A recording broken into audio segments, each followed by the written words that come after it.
Good evening, everyone. I am going to get started. I believe I have admitted everyone who signed up. I want to welcome you to my session of A Canary Without Wings, Why Education and Advocacy Must Partner to Prevent Genocide.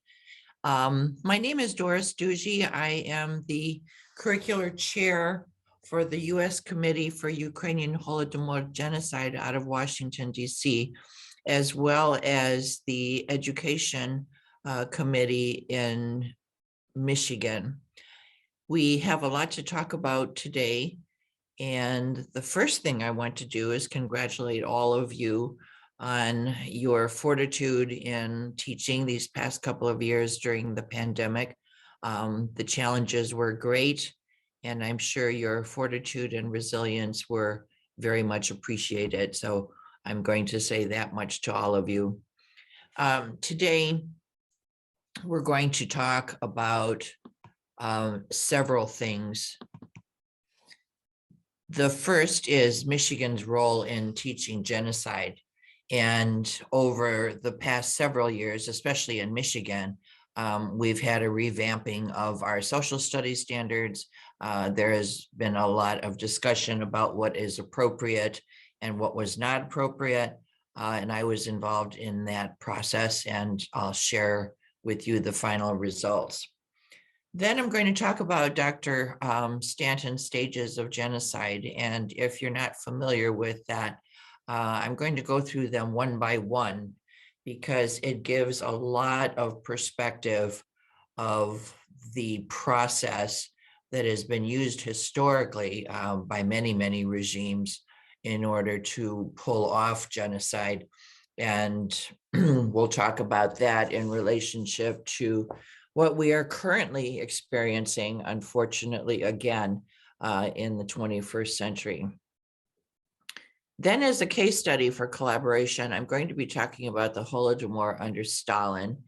And it is a very little known genocide, although because of recent circumstances in Ukraine, people are finally looking back and seeing that Russian oppression against Ukraine is not anything new. And I'm going to give you a little bit of a history lesson on what transpired. Then the collaboration section, I will share with you some of the things the Holodomor committees have been doing actually since the 30s, believe it or not, and the things that we do to advocate against human atrocities. And then the last section of my talk will be citizenship engagement. How do we teach the students of today how to advocate against atrocities and what they can do, and specifically some of the actions that are effective.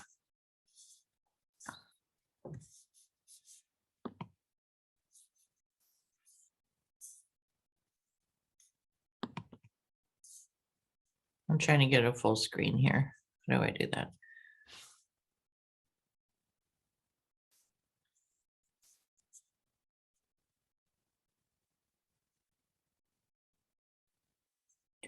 Michigan's role in teaching genocide. The first thing I wanted to talk to you was a little bit of a background concerning the state of Michigan. In 2016, the governor of our state, Rich Snyder, actually mandated the teaching of genocide in Michigan schools. And many states across the United States do not have this. We are advocating for that through the legislative process. But in Michigan, it happened under Public Act 170, and that was a good step in the right direction as far as teaching in the world history classrooms of our high schools about the horrific occurrences of the past. So as a result, Governor Snyder put together a commission. It was called the Holocaust and Genocide Commission. It was formed as a 2-year effort to create lesson plans and a website, and the Armenians were heavily involved with the Jewish community on a council of 18. Ukrainians throughout Michigan attended these meetings. They had public participation, and we provided this commission with pictures and resources and lesson plans about the Holodomor. So if you'd like to check that out, their website is mhge.org, and there are lots and lots of resources for teaching not only the Holocaust and Armenian genocide, but others as well. Moving forward from that period of time, on October 3rd, 2018, the US Congress passed Senate Resolution 435, commemorating the 85th anniversary of the Ukrainian famine, as a reminder of the repressive Soviet policies against the people of Ukraine. So the Soviet aggression is not new. Russian aggression against specifically Ukrainians is not new. And one by one, we are getting states in the United States to recognize the Holodomor as a genocide. And so far we have 21 states who officially recognize it as a genocide. Lots of work to do. In our social studies standards, and I believe this is 10th grade world history, 7.1.3 states differentiate genocide from other atrocities and forms of mass killing and explain its extent, causes, and consequences in the 20th century and to the present, which of course, sadly, genocide continues throughout society, and we see it as a result of oppressions of authoritarian and totalitarian regimes.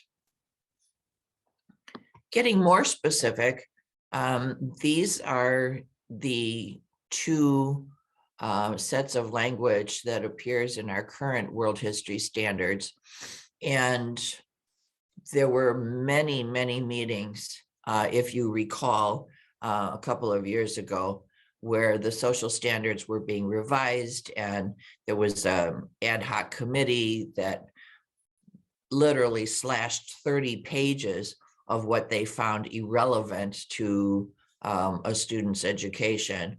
And then the social studies community attended these public meetings all over the state of Michigan, as well as my committee.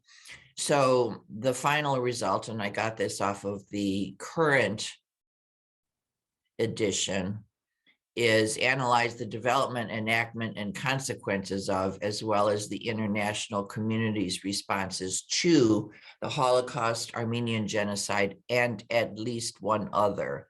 So those are your guidelines as far as the framework is concerned.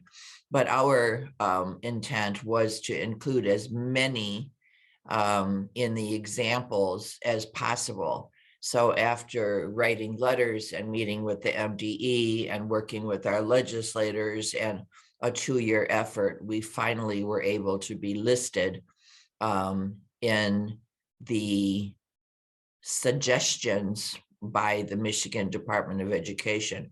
So we have here investigating the ideology and policies that led to genocide, policies to address and prevent genocide, and case studies such as Herero and Namakwa, which are South African tribes, Cambodia, Rwanda, Ukraine, and or Bosnia. And of course, this is not an all-inclusive list. I don't think that teachers are given enough time to teach these very, very important instances in history, but at least the Michigan Department of Education was able to include us. So what is genocide? We hear that word on television now because of the current situation in Ukraine, but it wasn't always defined as clearly as we know it now. And in 1944, Raphael Lemkin, who I'll talk about in a moment, defines it as the deliberate and systematic destruction in whole or in part of an ethnic, racial, religious, or national group. And he was a very scholarly man, Polish Jewish scholar who coined the term at the UN Convention on the Prevention and Punishment of the Crime of Genocide. The term he came up with, he actually derived from two languages, from the Greek word for family or tribe, genos, and the Latin word for killing or side. He says it methodically exterminates the leadership, religious, intellectual, and political.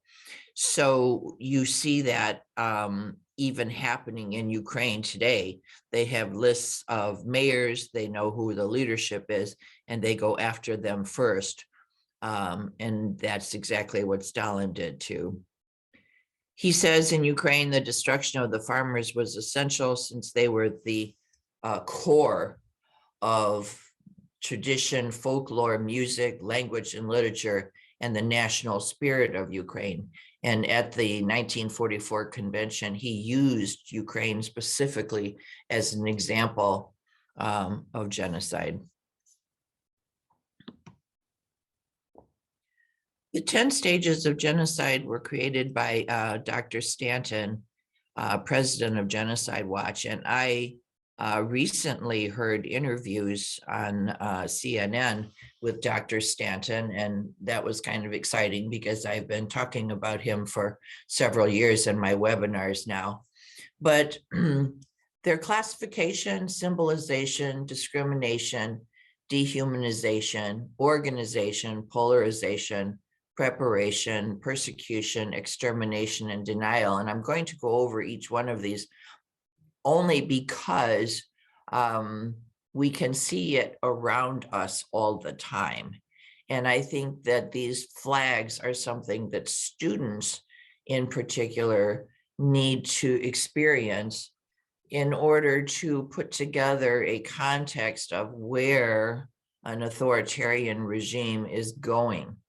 And Stanton says this is not linear, that it can happen simultaneously. Some of these can happen simultaneously. One can put them in a different order, but these are all very, very strong characteristics of what occurs. So the first one, classification, the division of us versus them, extremely common. We saw this during, of course, our American elections, where they tried to polarize society to the extent of not being able to cooperate. And it's not a sign that genocide's on the way, but genocide always needs an us versus them.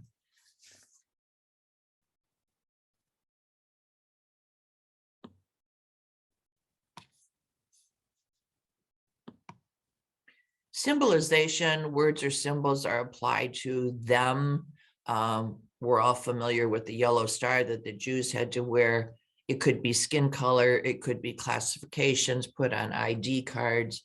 In Cambodia years ago, the guerrilla militia called the Khmer Rouge took over Cambodia, forcing all the city dwellers to wear blue scarves to easily be identified.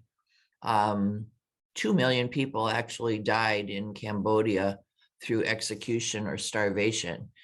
Symbolization can also be used on the other side. We see the large Z that has been put on the tanks in Ukraine. And even though Z is not a part of the Cyrillic alphabet, they're saying it could conceivably be for Zapobadu, which in Russian is for victory. So I think that's an assumption. I'm not sure that you could quote me on that. But again, symbolization catches on quickly. Discrimination is the next stage. Dominant group uses law, custom, political power to deny the rights of other groups. The dominant group denies civil rights or even citizenship. We see this in the United States. It could even be bullying in the classroom. Discrimination becomes a law or a custom, which continues to exacerbate the situation. Dehumanization is them become social pariahs. They're seen less than human. They're actually called different names. The Tutsis in Rwanda were referred to as cockroaches. And it's the first step on the real road to genocide, because what you're doing is to taking away the conscience, the human conscience, that you're hurting someone instead of something. And the dehumanization process can even be called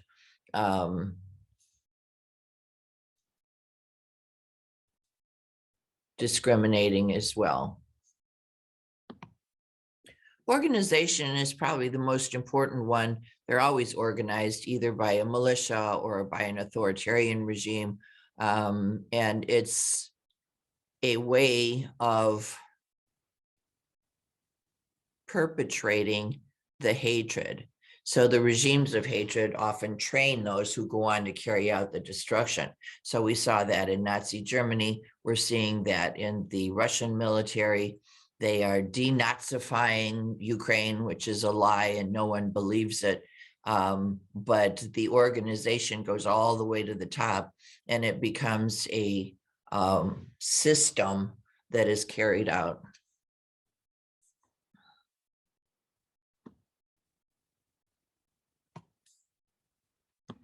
Polarization, the extremists drive the groups apart. Hate groups broadcast polarizing propaganda.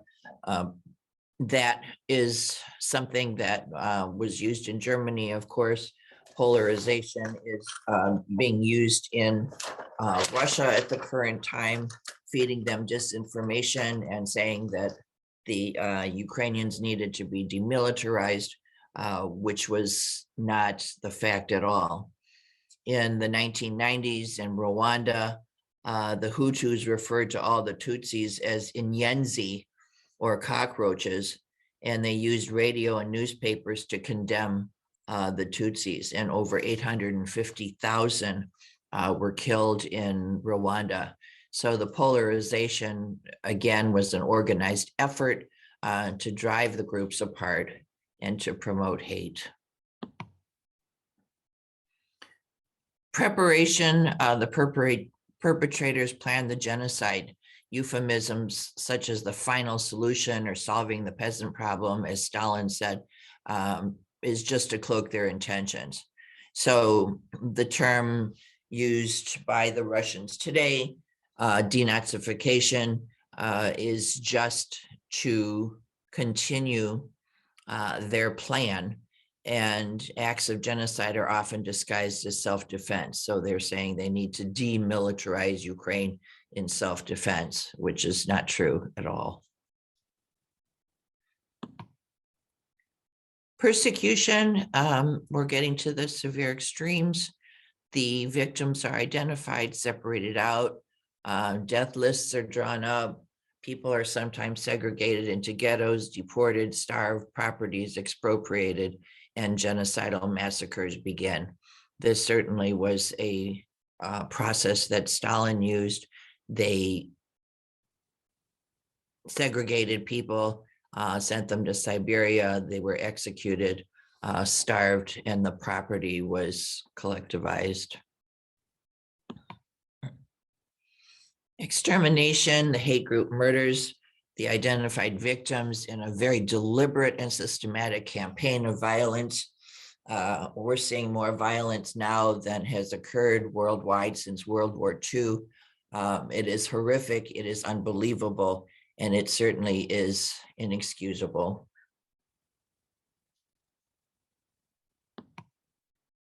And then comes the denial. The leaders of the genocide downplay it, tell complete lies, denying that there ever was one. The perpetrators and even later generations are afraid to talk about it.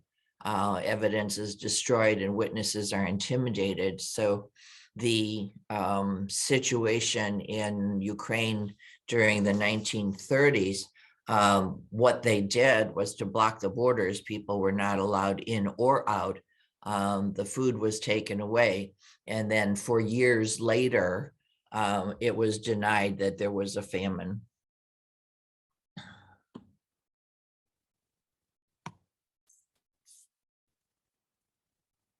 So those are the 10 stages. I want you to keep in mind some of them as I talk about the Holodomor. Those of you who are not familiar with the term, Holodomor is a combination of two words. Holod means hunger and mor means death. So it's really death by starvation, but we call the entire event the Holodomor. Between 1932 and 33, approximately 4 to 7 million persons were intentionally starved to death.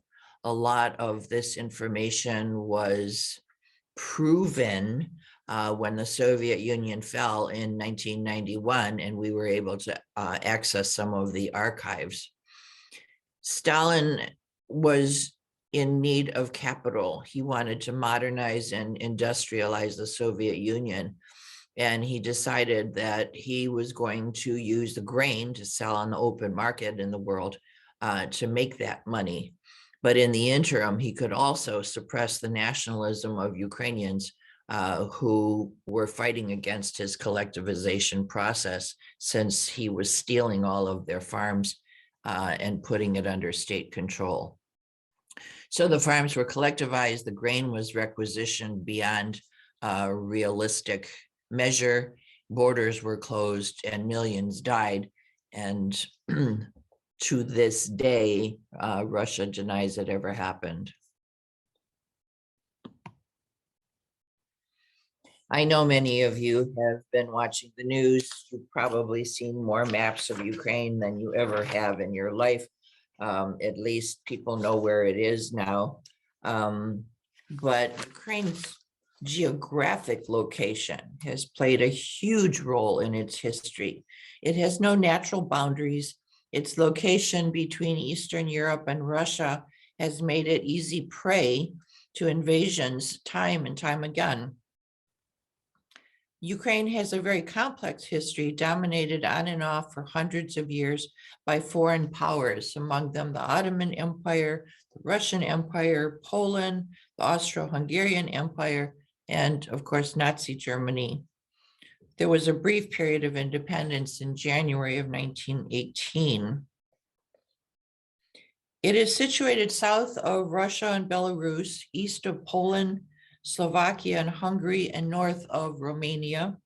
It's approximately the size of France and the second largest country in Europe. And the two main bodies of water, as you can see, are the Black Sea and the Sea of Azov. A quick profile, it's about 233,000 square miles.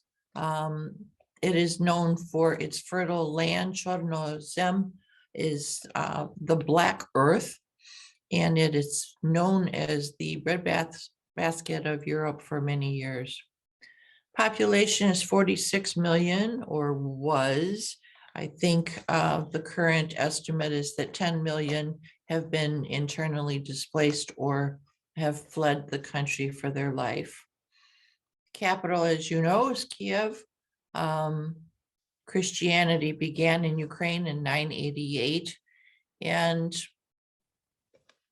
the eastern and central part of Ukraine was incorporated into the Soviet Union, and you'll see that map a little bit later. And the western part was Poland. In the 1920s, there was a brief period of Ukrainianization, which is significant because there was a rebirth of literature and culture and history, and it was actually allowed. But as the years progressed, there was a large Russification where Ukrainian was forbidden. Books were not allowed to be read. The language was not allowed to be spoken. So after Lenin's death, Stalin consolidated power, and he started persecuting and exiling the clergy, the hierarchy, the faithful, because these were the leaders of the Ukrainians. 1928 to 31, the Stalin era was a period of time where there was destruction of individual farms and forced collectivization, which I'm going to be defining for you in a moment. Collectivization is not a term that is used very much anymore. It is the integrating of individual land holdings and labor into collectively controlled farms, which means state-owned farms. So the government came in, took your land, and ran it. From 28 to 31, the forced collectivization of Ukrainian agriculture took place, and of course the farmers revolted, and there were many riots, and a lot of aggression took place against these farmers. There was a label created by the Russians for these farmers. They were called kulaks, and it was a derogatory term, but it referred to all of the wealthy landowners who immediately became enemies of the state. So the destruction of the kulaks, writes Norman Davies in a book called Europe, A History. He says the terror famine of 32-33 was a dual purpose byproduct. It was designed to suppress nationalism and the most important concentration of prosperous peasants at one throat, excuse me. Initially, there were uprisings and rebellions to the forced collectivization, but Stalin's true efforts in this regard was to make sure that Ukraine would not have a free nation or a national identity. These are some pictures taken from 1932, 1933. As you can see, the bodies are emaciated, the children are starving, and over on the bottom, there were brigades of people that would come to collect the dead. I have to remind you, the borders were closed. No one could get in or out, and they were just left to starve. There were grain procurements, grain quotas that became increasingly impossible, and the people were left to just starve. Over in the upper right-hand corner, if you can see, I know it's difficult, is the Chicago American. And the West knew a little about what was happening in Russia. But you have to remember, in the 30s, we were in the middle of our own depression, and there was very sparse information coming out of Russia, but still it appeared in some American newspapers. There was actually a law of 5 stocks of wheat. If you had more than 5 or more, it was punishable by 10 years of imprisonment. It got to the point where the word holod was banned from usage. You could not say the word for hunger. You couldn't say the word for famine. You couldn't say the word for any of that unless you wanted to be arrested or killed. Similarly to what's happening in Russia, you cannot say the word war because they don't want that to get around. The villages were blacklisted. They were called black boards for not fulfilling their procurements. They actually got to a point where they banned receiving gas, salt, matches, anything that you could use for cooking. And this was proven in the archives. Once they started going through some of Stalin's orders, there were actual orders of what to remove from the villages and how much was being taken away. A lot of my numbers I'm getting from a source called the Harvard Ukrainian Research Institute. They did a study, and I just wrote down some of these statistics coming out of the study. At the height of the famine in 1933, there were approximately 25,000 people dying per day. 3 million victims were children. The current estimate, Harvard says, is 4.6 to 5 million died during the famine, but I have seen the number quoted up to 10 million. So where did all this happen? The yellow, if you can see, the yellow are the borders of Ukraine in the 30s. The black are the current state borders, and the dark gray areas are where the famine took place the most. Over on the right is an area called the Kuban, and the Russian Federation went after that area because of its high concentration of Ukrainians as well. If you wonder what the green area is, that area was under Poland. As you can see, the city of Lviv is there. It's very, very close to the Polish border, but this was all under the control of Poland at that time.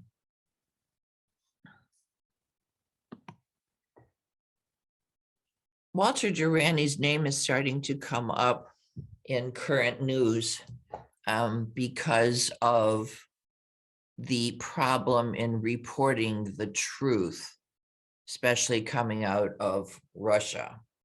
But Walter Durani was the Moscow bureau chief for the New York Times.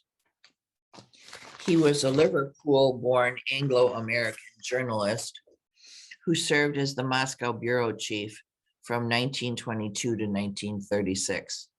Towing the official Communist Party line, he enjoyed a lot of privileges in Russian society and was known for throwing the most lavish and expensive parties. But he was so close to the government that he was granted personal interviews with Stalin himself. So, as a Stalin apologist, Durani's articles regarding the Soviet Union's 5-year plan to industrialize condoned the harsh measures that were necessary to achieve such a lofty goal. Durani was quoted saying, "You can't make an omelet without breaking some eggs," when asked about Stalin's methods. Fully aware of the extent of the famine, Durani would persist in publishing reports stating there is no famine or actual starvation or deaths, but there is widespread mortality due to malnutrition. In 1932, Durani received a Pulitzer Prize for a series of reports about the Soviet Union. Since that time, many Holodomor committees across the United States have been trying to get the Pulitzer Committee to revoke his prize for fraudulent journalism. And it's been an absolute effort to petition our legislators to work with the New York Times, who admits that he did wrong, but they will not revoke his prize posthumously. So that is still an ongoing effort of the US committee. So who reported the truth? I'm going to talk just a moment about Gareth Jones, who was a Welsh journalist who was a foreign correspondent from Great Britain. After graduating from college, being fluent in French, German, and Russian, he was hired as foreign affairs advisor to the British MP and former Prime Minister David Lloyd George. He had been to the Soviet Union 3 times in the summer of 1930, publishing an article called The Two Russias anonymously. In March of 1933, illegally slipping off a train and walking through villages in the Ukrainian SSR, he kept diaries of the man-made starvation that he witnessed everywhere. Returning to Berlin, he issued a press release published by many newspapers, including the British Manchester Guardian. On March 31st, the New York Times published a denial of Jones' statement by Walter Durani under the headline, "Russians Hungry but Not Starving." Malcolm Muggeridge, pictured in this slide, was a contemporary of Jones and also traveled to the Soviet Union during that time, attempting to publish articles about the forced famine for the newspaper. He would send his articles via a diplomatic pouch to evade censorship by the Soviets. Jones and Muggeridge met in Moscow, confirming the extent of the genocide. In 2019, a fantastic movie came out titled Mr. Jones, telling the story of Gareth Jones' travels in Ukraine during the famine. He kept detailed diaries from which the movie was made, and it can currently be seen on Netflix. I highly recommend it. It's moving, it's very informative, but I do not recommend it to a classroom environment because of the graphic content.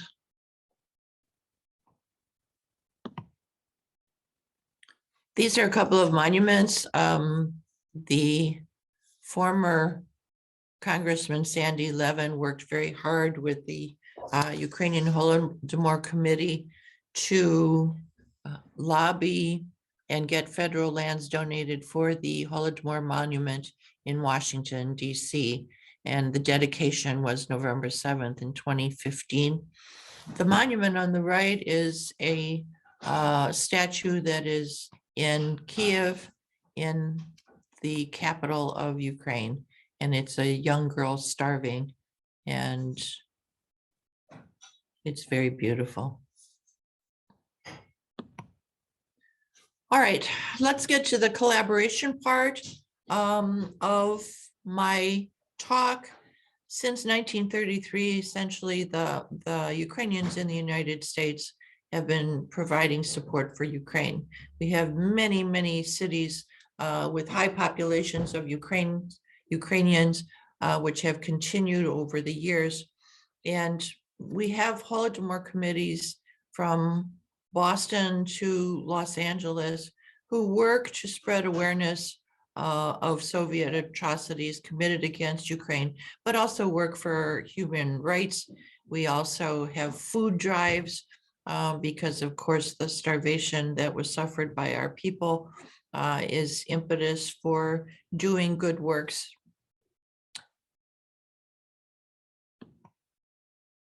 Collaboration outreaches. I personally have worked with each of these to spread the word, to educate educators about our history, to prevent genocide through the educational process.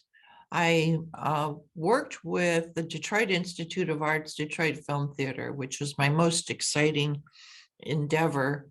And due to their educational umbrella, they subsidized a film event for the Michigan Holodomor Committee. And we had a guest speaker who was a producer of a documentary, and we had a lot of people attend. And it was really very, very exciting to have an institute that reputable assist us in our mission to spread the word. Dallas Holocaust and Human Rights Museum I have worked with. They have come up with a graphic novel series of the 10 Stages of Genocide, which is absolutely fantastic, and I think would be great in a classroom. And what they did was they took each stage of genocide and applied a particular genocide to it. So preparation, of course, was Nazi Germany. Symbolization was Rwanda. So every single one, and I highly recommend it. I purchased all of them, and that can be gotten directly from the museum. Salem State University in Massachusetts has a Center for Genocide Studies. The director actually co-hosted a webinar with me for the National Council of Social Studies, and was very, very successful in raising funds to take some of their students over to Rwanda and Cambodia, and they have a whole program of genocide studies.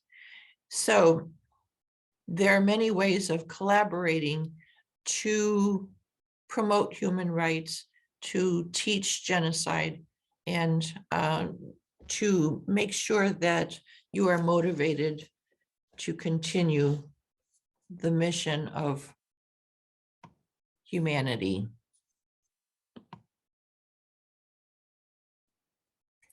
Forms of civic action. This is the advocacy pie chart I'd like to share with you. As you can see, there are 3 parts: civic engagement, political participation, and civil disobedience. I recently received a publication from the National Council of Social Studies, and it's a huge lesson plan book called Korea's Place in Teaching Social Studies. And as many of you are aware, history textbooks cannot possibly include everything that is important, but the World Digital Education Foundation helped to write this lovely collection of lesson plans for teaching Korea. Civic engagement and political participation are something that we can teach our students.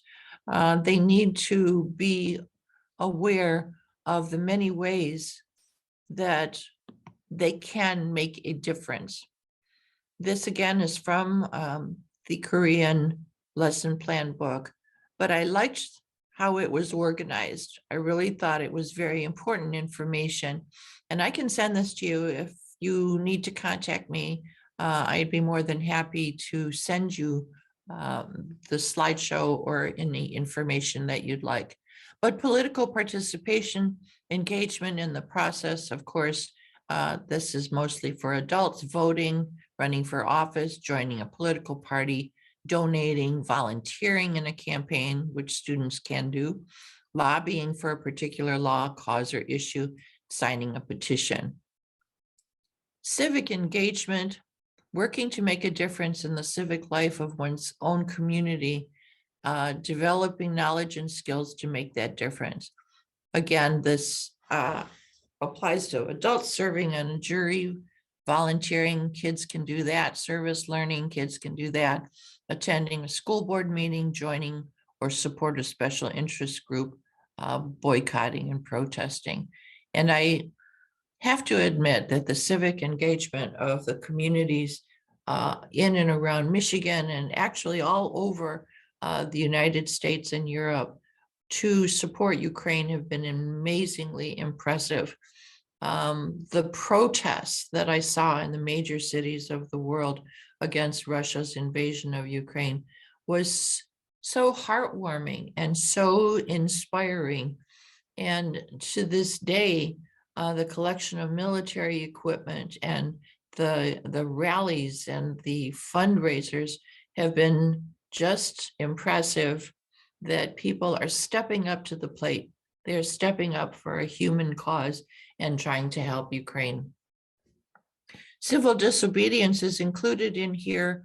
I just saw a movie on Netflix called The Butler, and the son of the butler was into civil disobedience. But this says public, nonviolent, and conscientious breach of law undertaken with the intent of bringing about social change, kind of like John Lewis's Good Trouble. Trespassing on or occupying private property, blocking access, disrupting routines, conscientious objections, such as refusing to pay taxes or register. So anyway, a lot of this is adult behavior, but I do believe that students can even influence their parents on becoming civically involved and a good citizen. Advocacy for Ukraine now. I'm sure you have all been receiving things on your phones or your internet spaces to help Ukraine. And this is just a sample of some of the organizations that have been active in Michigan. Razom is a link I'm going to give you in a minute. The translation of that is actually together. It means together in Ukrainian. Patriot Defense Humanitarian Fund is a military support for military equipment. Ukrainian National Women's League exists all over the United States. There are many chapters. We have a couple of credit unions here. UNICEF, Ukrainian and American Red Cross has been collecting. Project Hope, Doctors Without Borders. The advocacy now for Ukraine is impressive, but we can't stop. We have to continue until this nightmare is over. I want to just recommend two, razumforukraine.org and foundationukraine.org. These are both highly reputable. They're both 501c3s. If you care to donate to Russia, Russia's aggression, and how we can try to stop it.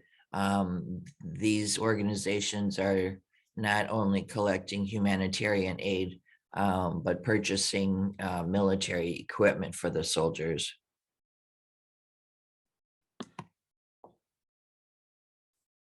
There is a huge list of resources that teachers can use. And I'm not going to go over all of them. I'm almost out of time. And these are highly reputable. Ann Applebaum is the columnist for The Atlantic. Timothy Snyder has been interviewed on CNN. Highly recommend this book, Bloodlands Europe Between Hitler and Stalin. The films, there are two on Netflix. One is Winter on Fire, and I believe Mr. Jones can also be seen on Netflix. And two documentaries. One I want you to really pay attention to is Navalny. CNN is airing it next Sunday at 9 o'clock Eastern Standard Time. Okay, lesson plans. Teachers in Michigan can access edupaths.org. Don't forget the S, edupaths. And I wrote lesson plans. They are C3 aligned. You can find all the dimensions listed there. They have the compelling and supporting questions already written out, and you can get continuing ed credits. So if you're not familiar with EduPaths, the Holodomor lesson plans are on there.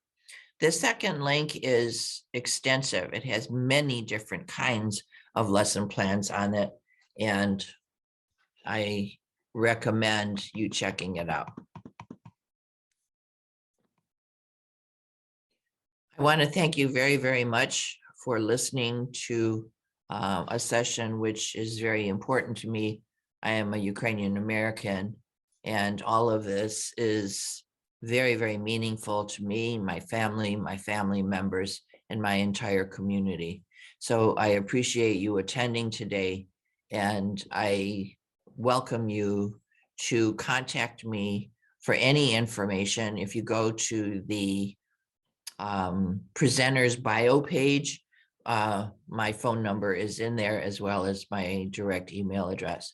So I thank you for your attention, and I want to wish you a good school year, and hang in there. The year is almost over. Thank you very much.